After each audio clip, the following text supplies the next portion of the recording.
We do want to get back to that breaking news from earlier. 2 kids are dead, 17 others are hurt after that shooting at a Catholic school happened in Minneapolis, Minnesota. The Archbishop at the Archdiocese of Denver sharing this statement, reading in part, "The pain of this tragedy is present in our hearts. I invite the faithful of the Archdiocese of Denver to join me in earnest prayer. Let us lift every child, teacher, and family of the Annunciation Catholic School to the Father, especially those who have been injured." That shooter did open fire on the children from outside of that church. Law enforcement officials shared why the man was unable to get inside.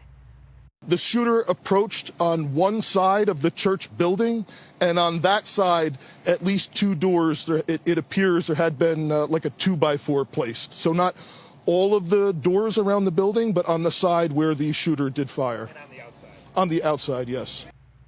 Of course, an active investigation continues with law enforcement looking to tie together what led up to this shooting. We want to bring in CBS News' Lana Zach joining us live from Minneapolis. Lana, very emotional scene there. So what have police learned in the hours since this tragedy?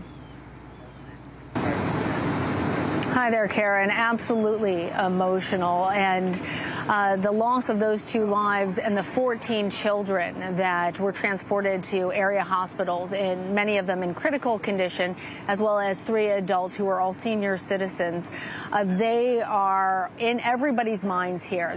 Their lives are being carried in the hearts of the people who know them, as well as parents and others who are just hearing the news and feel pieces of their hearts breaking. There is just a sliver of goodness in knowing that the 14 children who were shot are now expected to make it, but still there are 2 families for whom their children will never return. Parents walked hand in hand with their children away from Annunciation Catholic School, tears flowing after a deadly shooting during a morning mass.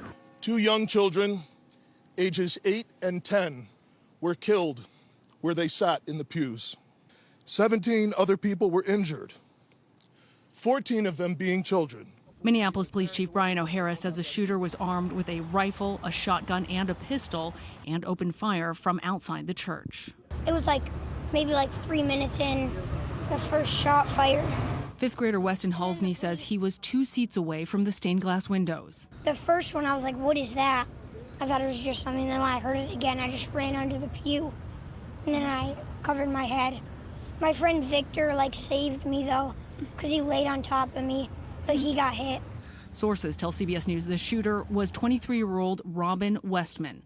Police are investigating the possible motive. There are no words that can capture the horror. Minneapolis Mayor Jacob Frey asked the public to think of these children as their own. Don't just say this is about thoughts and prayers right now. These kids were literally praying. It was the first week of school. They were in a church. They should be able to go to school or church in peace without the fear or risk of violence, and their parents should have the same kind of assurance. This was just the 3rd day of the new school year for Annunciation Catholic School, which goes from pre-K to 8th grade. Lana Zach, CBS News, Minneapolis.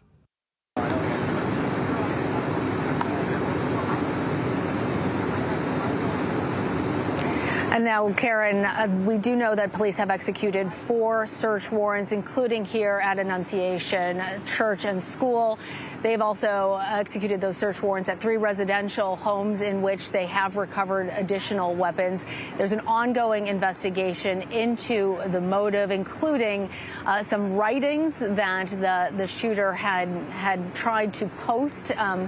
Some law enforcement officials called it a manifesto of sorts. They were able to intervene and make sure that those were not, in fact, published.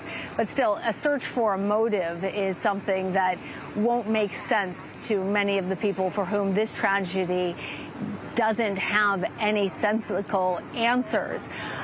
We also heard that President Trump has ordered flags to be flown at half-staff.